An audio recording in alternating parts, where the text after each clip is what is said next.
Mission. CPSC is a dynamic institution of higher learning which is accessible, globally competitive, culturally and morally sensitive towards sustainable ecotourism and natural resource development. Mission.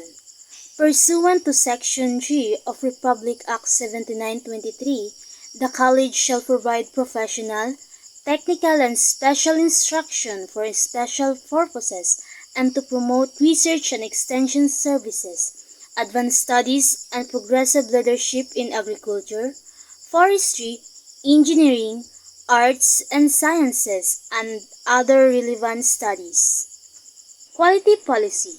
Camiguin Polytechnic State College, an institution of higher learning in the island to provide quality higher professional, technical instruction, research, extension and production services, advanced studies in progressive leadership in agriculture, teacher education, engineering and computer studies, industrial technology, arts and sciences, tourism, business and public administration. To achieve this, CPSC shall, first, deliver quality service to stakeholders. Number 2, adhere to regulatory requirements, establishment professional and ethical standards. Number 3, adopt change in educational system unrequired by law. Number 4, forge agreement with the CUCs and the line agencies locally and internationally. Number 5, update the qualification and strengthen competencies of faculty members. Number 6, improve its CAPE process and procedure in delivering quality instruction and relevant research and extension services. And lastly, number 7, pursue continual improvement on quality management system as higher learning institution and partner in sustainable development.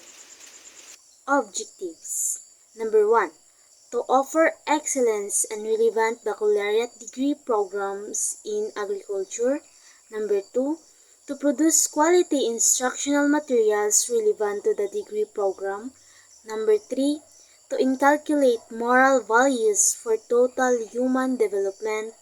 Number 4, to produce quality researcher relevant to local, regional, and national development goals. Number 5, to package general agricultural technologies for farmers, fisherfolks, and other stakeholders. Number 6, to promote relevant agricultural technologies for improved quality of life.